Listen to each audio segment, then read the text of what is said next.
Welkom bij Scheldermondig. Mijn naam is Jan Rubbens, presentator en wij nodigen mensen uit met passie.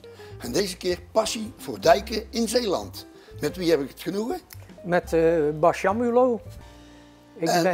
Waar ben je geboren? Ik ben geboren in Kwadendamme, in de zak van Zuid-Beveland. Midden in de polders van de Zwaken. En ook dicht bij de Zwaakse Wil. Ja, en waar heb je dan je basisonderwijs gedaan? Ik ben opgeleid als bouwkundige. Aha. Maar ik was er heel lang, heel vroeg betrokken eigenlijk bij het landschap. Moet je je voorstellen dat je als kind op de lagere school daar aan het fietsen gaat. We fietsten heel veel in die tijd. Ja. En dan rij je dus rond in de polders. En dan kom je bij Nisse en dan kijk je over de dijk. En dan zie je ineens Goes in de verte liggen. Dan denk je van jezelf, vrouw, wat een glad ander landschap als wij dat nu hebben. Ja. Dus dan ga je dat vergelijken van waarom is dat zo? Waarom is die poel zoveel anders dan de polders in de zak van Zuid-Beveland? En ja, dan word je daardoor geraakt en dan word je geïnteresseerd en dan ga je daar verder mee. En wat heb je in je werkzaam leven gedaan? Ik heb gewerkt bij de gemeente Capelle en bij de gemeente Reimerswaal. En nu woon je nog in Capelle? Ik woon nog in Capelle, ja. Oké. Ja. En met welke instanties heb je zo allemaal meegewerkt? Want je passie heb je nou uitgelegd. Wat mijn werk betreft, dan was ik natuurlijk veel met bouwkundigen bezig. Maar ja, in mijn vrije tijd, naast mijn gezin, ben ik ook op het gebied van milieu bezig geweest. Maar dat werd op een gegeven moment een beetje te zwaar om daar mijn vrije tijd in te steken. Ik deed ook nog aan ecologisch tuinieren. Maar ja, ondertussen broedde dit wel van, ja, dat landschap, dat begon me toch wel steeds meer te interesseren. En ja, dan begin je dus met bijvoorbeeld landschapstekeningetjes te maken. Oké. Ja, heel mooi. Dus hoe oud is dit nou ongeveer? Dit is, nou ja, ook ergens rond 1990 of zo. Oh ja. Toen is ook... ben ik ook dit soort dingen gaan doen. Je gaat dus van alles vastleggen. Van, ja, wat zie je nou in het landschap? Ah ja. En dan doe je daar kaartjes bij van waar het betreft. En ja, op deze manier begin je eigenlijk je interesse voor het landschap begin je een beetje vorm te geven. Ja. En je bent toch geboren op een geslechte dijk, heb ik begrepen. Wat is een geslechte dijk? Ja, nou, een geslechte dijk is eigenlijk een dijk die niet meer bestaat. Je zou in het eerste instantie bij het woord kunnen denken van dat er een stuk dijk weg is. Maar eigenlijk, als we praten over een geslechte dijk, dan zie je eigenlijk geen dijk meer. Hoogstens een heel klein restantje als een kleine verhoging in het oppervlak. Maar ja, dat is heel toevallig waar ik met mijn onderzoeken van dijken achterkwam. Dat de Vreelandpolders, waar ik dus in geboren ben, dat die een paar keer ondergelopen zijn en dijkdoorbraken geweest zijn. En ja, dan blijkt ons huis dus op een voormalig dijk te staan. Okay. Had ik dat toen maar geweten, had ik wel eens een grondboor in de tuin gezet van mijn vader. Maar ja, goed, toen wist ik dat nog niet. Nee. En met welke instanties heb je allemaal meegewerkt? Ja, wat die dijkonderzoek betreft, dan werk je eigenlijk met heel veel instanties. Maar laat ik eerst even beginnen van, als je dan interesse hebt in die dijken, omdat het zo'n belangrijk element is van het landschap. Stel je voor dat Zeeland zijn polderdijken niet had. Hoe anders zou het dan uitzien zoals nu? Dus het is zo'n belangrijk element in het landschap. En ook nog van hoge culturele waarde en ecologische waarde. Ja, dan begin je dus daar steeds verder op in te zoomen. En dan zoek je waar kan ik mijn kennis delen en waar kan ik kennis vermeerderen. Bijvoorbeeld het lezen van boeken. Ja, daar kom je dus met het lezen van boeken zoals er hier staan. En ik heb er hier ook nog een paar liggen. Ja, ja, dat zijn natuurlijk boeken die je tegenkomt op markten of die je opzoekt op Marktplaats. En ja, daar begin je dus steeds meer kennis mee te verwerven. Het lijkt me ook kaarten, hè, dat je die dan ook bestudeert. Ja, inderdaad. Dat kan dus... Het kunnen ook heel oude kaarten zijn. Dat kunnen ook hele oude kaarten. Laat ik daar dan mee beginnen. Nou ja, dan begin je dus eigenlijk met een als het heel overigens staat hier Brabant ook in. Ja, maar het gaat over West-Vlaanderen, hè? Ja. Ik wil even kijken of ik... Oh ja, hier heb ik een... dat is Terneuzen. Oh ja. Kijk, dit is een atlas van, zeg maar, 1750 ongeveer. Okay. Ja. En dan heb je ook tekeningen gemaakt van een vroegste ontginning op een onbedijkt schor. Ja, inderdaad. Van hoe zijn die dijken uiteindelijk ontstaan. En dat is een heel proces. Niet zoals het tegenwoordig nog in de literatuur staat, dat er ergens wel lokale dijkjes zijn geweest, maar dat er na 1134, na een stormvloed, rond de eilanden ineens dijken werden aangelegd, omdat men door die stormvloed gealarmeerd was van we moeten nou dijken gaan leggen, want anders dan verzuipen we hier zo. Nee, dat is een heel geleidelijk proces geweest, wat eigenlijk al bij de Romeinen begonnen is. En wat je dus net zag, ook rond nederzettingetjes. En dat heeft zich langzamerhand steeds uitgebreid. En die lokale dijken, die zijn van lieverlee, zijn die met elkaar aangesloten. En dan krijg je dus rondgaande dijken rond de eilanden. Ja. Maar zie je het dus als een proces en niet als een moment van ingrijpen. Maar behalve kaarten, boeken, heb je ook dijkonderzoek gedaan? Ja, ja. En noem eens een voorbeeld. Nou, wat we hier zien, dat is Sint-Flipland. Daar hebben we geprobeerd om middels grondboringen een profiel van een dijk samen te kunnen stellen. Maar ja, dat bleek dus eigenlijk niet te gaan, want zo'n dijk, dat is droog materiaal. Er zitten allerlei lagen van zand en klei in. En als je daarin boort, dan kom je niet doorheen. Dus daar zijn we eigenlijk, dat was een pilotproject, daar zijn we eigenlijk vrij gauw mee. Maar wie zien we nou hier als personen? Ik zie 3 personen, hè? Ja, daar zie je in het oranje zie je... kan ik even niet op zijn naam komen. Dat is de archeoloog van Zeeland. Van Zeeland. Ah, ja. Daarnaast staat een collega die toen ook met mij in de AWN zich had gespecialiseerd in dijkgeschiedenis.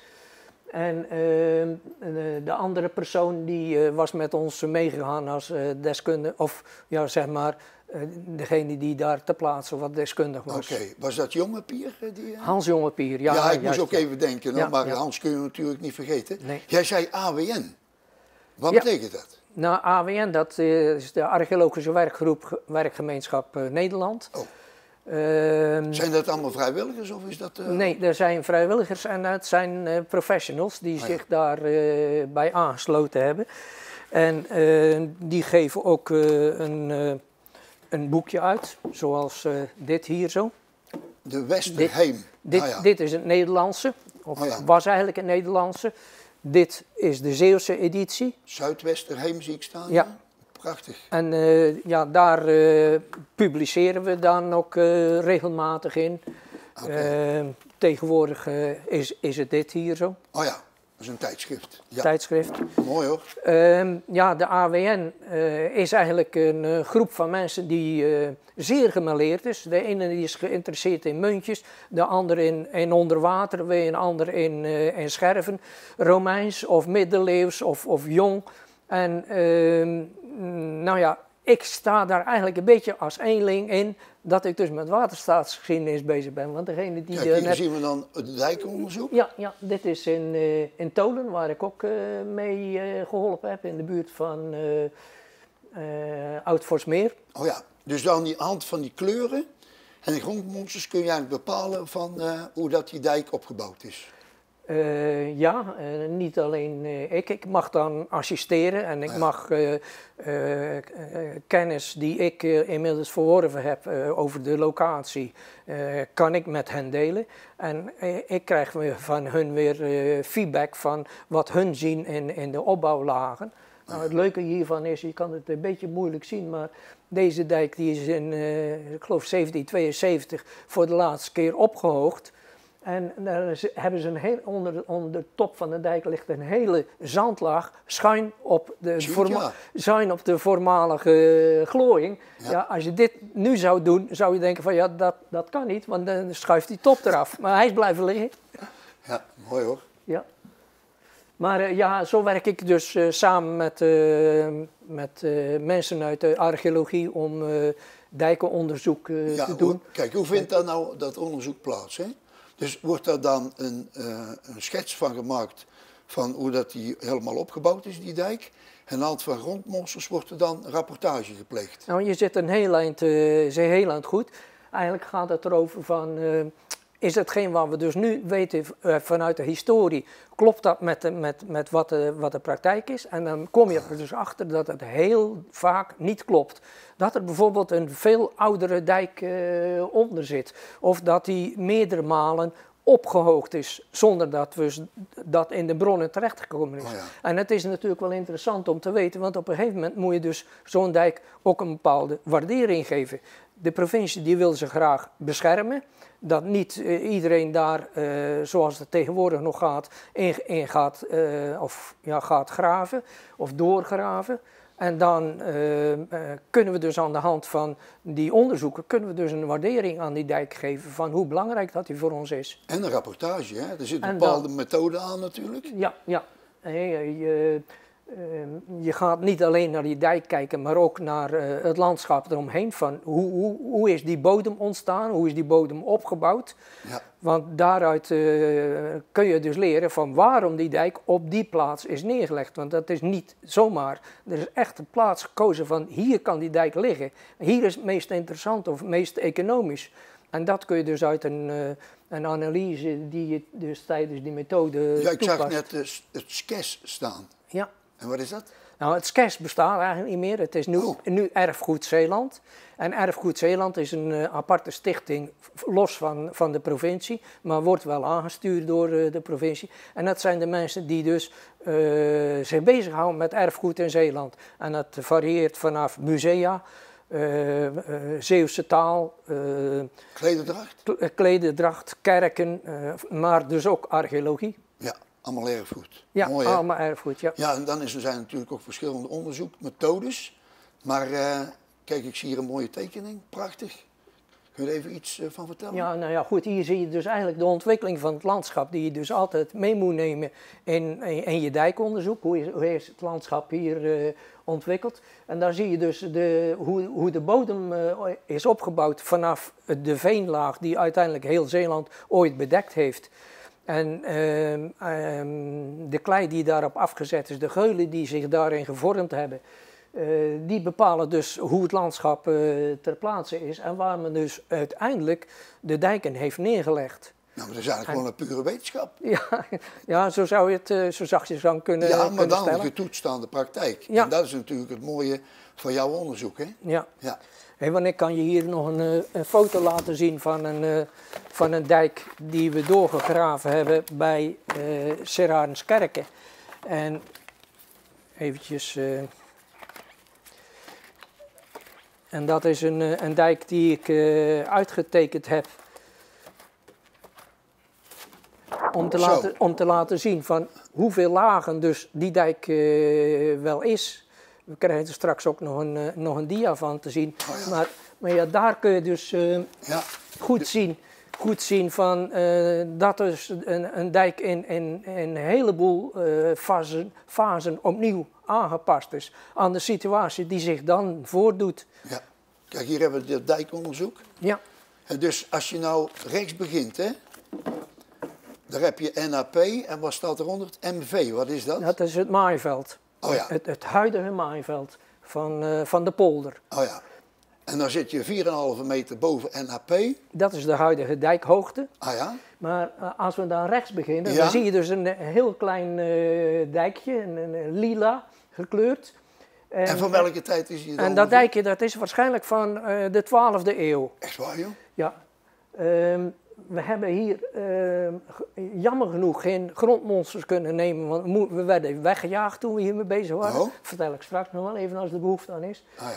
Maar we hebben dus dat dijkje wel daar gevonden. En we hebben gezien, in de 12e eeuw zal dat dijkje daar ongeveer aangelegd zijn. Want toen zijn dus, zeg maar, die interlokale dijken ongeveer aangelegd. Mooi, maar goed, laten we maar aanhouden dat de 12e eeuw is. Rond 1400 is er een polder voorgelegd. Dus toen was dit geen zeewering meer.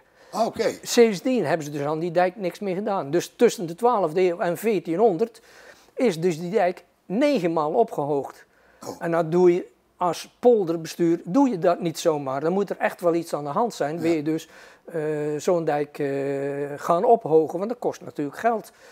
En dat kost arbeid. Ja. Dus daar hebben ze gewoon de reden voor gehad dat waarschijnlijk hier zo op deze plaats, dat is tegen de poel aan, als het daar water in loopt, ja, dan krijg je het er eigenlijk nooit meer uit. Nee. Ze hebben waarschijnlijk ook mee te maken gehad dat er juist op deze plaats, door het water wat door het Veersegat deze kant op stroomt, dan Pitseraardskerken, dat een steeds hogere golfslag gaf en wellicht een paar keer over die dijk gegaan is. Daarnaast liggen er ook een paar weeltjes, dat toont aan dat er dijkbreuken geweest zijn. Nou, dat alles bij elkaar geeft dus aan van dat die dijk dus nodig opgehoogd moest worden en dat dat dus 9 keer gebeurd is. Ja, mooi hoor. Maar je hebt ook onderzoek gedaan in West-Vlaanderen? Ja, zeker. Polderdijken? Ja, zeker. Ik zie daar Oostburg liggen, IJzendijken en Adenburg, Sluis. Ja, ik heb het even hier met pijltjes aangegeven waar die plaatsen liggen. Ik zal even, er nog even wat bij pakken. Ik begin eigenlijk met een kaart en die is van 1547. Dat is voor de 80 jaren oorlog. En die kaart die is zo gedetailleerd dat we daar een heleboel informatie uit konden halen. Want wat is eigenlijk de huidige situatie? Dat is deze. En je ziet aan de zwarte streepjes, het is allemaal dezelfde situatie. Ja, Oostburg, IJsendijk, Adenburg, het ligt allemaal precies op dezelfde plaats. Ah ja. Dat je dus een heleboel stukjes dijk terugvindt, maar dus niet kan zien tot welke polder dat ze behoren. Nee. Want je kan ook niet meer zien van welke polders eerst zijn aangelegd en welke de volgende was enzovoorts. Dus op een gegeven moment moet je dus die puzzel die gaan maken. En dan begin je dus inderdaad zoals het daar was. Ik ga toch nog even gewoon door. We gebruiken bijvoorbeeld de hoogtekaart om de huidige dijken terug te kunnen vinden. Oh ja. En dan begin je eigenlijk van wat was het landschap voordat de dijken aangelegd werden. En dan beginnen we met een gebied waar vroeger veen lag en waar het weggegraven was. En dit is in 1375 bij een doorbraak bij de Brekman, wat we nu Braakman noemen, ten noorden van Biervliet.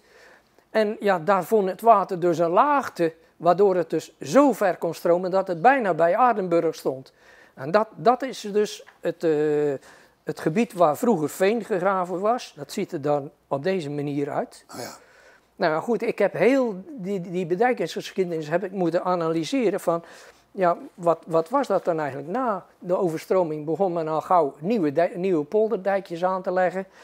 En ook die polderdijkjes die stroomden bij de stormvloed van 1404, stroomde die ook weer in. Toen hadden we op een gegeven moment deze situatie. Nou ja, zo kan ik doorgaan. Dus elke keer andere bedijkingen tot, wat is dit hier zo, 1651. Oh ja. Na de 80 jaren oorlog, ja, waarbij dus heel veel dijken doorgestoken zijn. Waar elke keer veranderingen optraden. En ja, waar dus ook eenpolderingen telkens weer aangepast moesten worden aan de situatie van toen. Ah ja, dan kom je dus eigenlijk aan de situatie van nu, waar dus alleen maar stukjes dijk meer terug te vinden zijn, ja, en de rest is afgegraven. Oké. Goed, in verband met de tijd gaan we eventjes verder. We hebben weer de ontwikkeling van de lokale dijken rond Katzand. Ja, inderdaad. Nou ja, daar zie je dus dat het begint met een rond dijkje op een opwas, dat wil zeggen dus een zandplaat. En rond dat eilandje worden er steeds nieuwe poldertjes aangelegd. Nou, hier liggen er dus 100 op een kluitje, 100 polders En ja, dat vergt natuurlijk veel analyse van welk poldertje is nou het eerst aangelegd en welk het volgende, enzovoorts, enzovoorts. Om dus een goede beschrijving te kunnen krijgen op de dijkenkaart. Ja. Want dit is ook de ondergrond waar ik dus de dijkenkaart op... Nog even de jongste onderzoeken. Ja, de jongste onderzoeken. Nou, dit is Noord-Beveland. Ah. Van de middeleeuwse dijken van Noord-Beveland weten wij niks. Noord-Beveland is net als grote delen van Zeeland is in 1530 overstroomd. Ah, ja. En niet direct daarna weer ingepolderd. Dat is pas rond 1600 is men daar weer mee begonnen. Dus van voor die tijd weten we eigenlijk bijna niks. Nou, doordat het zo lang overspoeld geweest is, weten we ook vanuit het bodemarchief, zoals ze dat dan noemen. Dus de zaken die dus in de bodem zijn achtergebleven, die zijn ook allemaal verspoeld. Dus daar kun je ook weinig van terugvinden. Dus waar lagen die middeleeuwse dijken? Nou, ik heb dus een studie gedaan naar die middeleeuwse dijken van het oude Noord-Beveland. Ah, ja. En ik ben dus aan de hand van wat er dus zich in de bodemlagen die zich daarin bevinden, zit ook nog de veenlaag. En aan de hand van die randen van die veenlaag kun je dus eigenlijk terugvinden van waar ongeveer de dijken gelegen hebben. Ja. Oké. Dan nog een onderzoek van 1134. Ja, daar ben ik nu eigenlijk mee bezig. Ik heb het net ook al laten vallen. In 1134 was er een enorme stormvloed. Die is beschreven als golven tot in de hemel en dorpen weggevaagd en kerken en kastelen weg en duizenden doden. Nou ja goed, dat is de taal van toen. Die kun je dus niet terugzetten in wat wij daar nou van begrijpen. Dus je moet, als je dat wel wil begrijpen van wat er toen eigenlijk gebeurd is, dan moet je terug van wat was het landschap. Nee, je had hier een groot schorre landschap waar de Schelde doorstroomde en waar de Westerschelde nog in ontwikkeling was. Nou, dat grote schorre landschap, als daar een stormvloed op de Noordzee binnengaat door die gaten van de Westerschelde en de Oosterschelde, dan dempt dat enorm. Dus die overstroming is wel aan de kust hevig geweest, in 1953, maar dan zonder dijken. Maar naarmate je verder het land ingaat, dan sterft dat af. En dan hebben ze daar nauwelijks last van. Ik heb het uitgerekend voor Rijmerswaal en dan kwam ik aan 20 centimeter water. Dus waar heb je het dan over? Ja. 's Winters stroomde dat ook wel eens over met een beetje storm. Ja. Dus dat was niet zo bijzonder. Bas, even de samenwerking waar je allemaal nog eens eventjes mee kun je hem nog even benoemen? Ja, ik werk heel veel samen dus met archeologische bedrijven. Maar ook met bijvoorbeeld het NIOS in Ierseke. Die hebben mij ook leren kennen en die willen ook meer weten van hoe de geschiedenis van de dijken in elkaar zitten. Maar ja, ik krijg ook vragen van gemeenten, bijvoorbeeld de gemeente Noord-Beveland, over van, ja, we hebben een dijk bij de haven van Kolijnsplaat, wil jij die onderzoeken? Het waterschap? Het waterschap, die weten mij ook te vinden. Ja, ja. Hey, en de provincie niet te vergeten wat betreft dus het maken van de dijkenkaart. Nou, je hebt heel veel grondonderzoek gedaan, maar je hebt natuurlijk ook moderne middelen, hè? Ja, inderdaad. Daar kun je niet omheen. En tegenwoordig hebben we dus internet waar je dus heel veel informatiebronnen hebt. Ik liet net al een stukje van de hoogtekaart zien, waar je dus digitaal de hoogte van het land af kan lezen, waar je dus ook restanten van dijken nog eventueel terug kan vinden. Maar je kan er ook maar een mooie doorsnede van maken, waardoor je dus het oppervlakte van het land over een wat langere lengte kan zien. Ja. Maar het dino-loket, waar grondboringen in zitten, duizenden grondboringen in Zeeland, die je dus allemaal kan raadplegen van hoe is de bodem hier opgebouwd, zodat je dus daar ook een profiel uit kan halen. En ja, tegenwoordig onlangs gepresenteerd, dat is de bodemdalingskaart. En ja, dan zie je dus dat die bodem nog steeds aan het dalen is. En daar hebben we met de dijken maken, hebben we daar ook heel veel mee te maken. Van dat je dus altijd rekening moet houden van toen die dijken aangelegd waren, lagen ze ver boven het normaal gemiddelde hoogwaterlijn. Oh ja. Maar nu liggen ze dus ver beneden. Ja. Daarom staat dus nu het water aan de dijkvoet. En vroeger lag er een heleboel schoren voor en dat is allemaal weggesleten. Ja, ik snap het, ja. Dit is een voorbeeld van Noord-Beveland. Ja, dit is een paleogeografische kaart, zoals we dat dan noemen. Aan de hand van boormonsters die gemaakt zijn, kunnen ze een beetje reconstrueren van hoe het landschap zich heeft gevormd. Je ziet hier Noord-Beveland toen het dus nog niet bedijkt was. Met in het zuiden nog een stukje Wolfersdijk. Ja. En dat zal er dus ongeveer zo uitgezien zijn dat het donkergekleurde dus het schorren was en de rest slikken. Ja, hier een samenvatting eigenlijk van wat je allemaal gedaan hebt. Ja, nou ja, goed, hier de afbeelding, dat is een verloren dijk, om het zo maar eens te noemen. Dus een slechte dijk. Deze is in 1943 bij de Wilhelminapolder weggezakt in de geul van de Oosterschelde. En daar zie je dus aan de restanten van de paaltjes die daar staan, kun je dus de lijn van de oude dijk kun je dus daar nog volgen. Maar in het landschap gaat dat meestal niet meer. Daar zit het dus onder de slijk en dan kun je ze dus niet meer terugvinden. Dus een heel interessant onderwerp om nog te onderzoeken. Nou ja, goed, daaronder staat dus hoeveel dijkstukken ik geanalyseerd heb. In 4522 dijkstukken beschreven van 3382 kilometer. Oké. En dan zit er dus wat waterkering tussen en 1658 verloren dijken. Ja, mooi hoor. Ja, wanneer is het gestart? Ja, zoals je daar ziet in 2016, toen waren we op een symposium in Hoorn en het RCE, dat is dus het Cultureel Erfgoed Nederland. Die waren geïnteresseerd in de dijken over heel Nederland. En die vroegen dus ook aan iedere provincie of ze mee willen doen, dus ook aan Zeeland. Nou, wij hadden eigenlijk al lang die behoefte geproefd van we willen een database hebben. Want elke keer als er iets is, moeten we gaan zoeken in de literatuur van waar staat wat enzovoorts. Is veel makkelijker als je een database hebt die je erop na kan slaan en je op weg helpt om dus de historie of de kennis over die dijk, om die dus naar boven te halen. Ja. Zeker als instrument voor de provincie, omdat die dus gewoon gebrek hadden aan die actuele gegevens om die dijken te kunnen beschermen en het neer te leggen bij andere partners van mensen.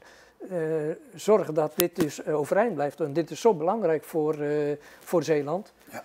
Nou ja, goed, vanwege de hoge culturele waarde en de natuurwaarde die die dijken hebben. Ja, prachtig hoor. Ja.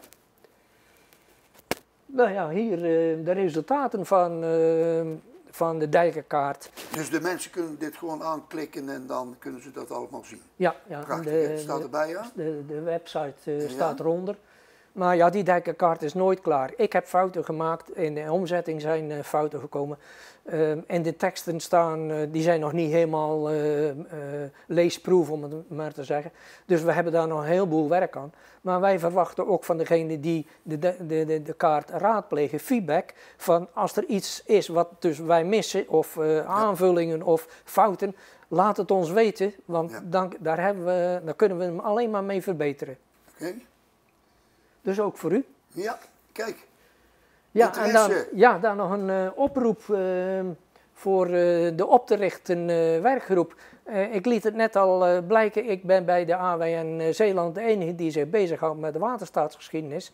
En ja, ik heb een heleboel kennis en boeken, want er staan er hier ook wat. Ja, die kennis die moet eigenlijk gedeeld worden. En ook het werk moet verdeeld worden, want ik kan het ook niet allemaal aan. Dus jij zoekt gewoon een vrijwilliger? Ik zoek gewoon mensen die dus geïnteresseerd zijn in het landschap, in hun eigen omgeving. En die wat tijd erin willen besteden om zich daarin te verdiepen. En dan komt de rest vanzelf. Nou, het e-mailadres staat erbij, dus iedereen die kan jou mailen. Ja. En dan tot slot? Ja, Roers op Zeeland. Dat is een prachtige afsluiting, hè? Ja. Ja, dat moet je zijn. Ja, geweldig. Nou, ik hoop dat je in ieder geval heel veel geïnteresseerden zult krijgen die jouw contacten of iemand anders, zodanig dat jouw werk voortgezet wordt. Gefeliciteerd met dit levenswerk. Ja, dankjewel. En jij ook bedankt. En we gaan voort. En we gaan voort, hè? Ja. Dan gaan we nu de kijkers bedanken. Nou, beste kijkers, hartelijk dank dat jullie weer gekeken hebben. En het was een heel informatief programma. Ik ben fier op jou. Dankjewel.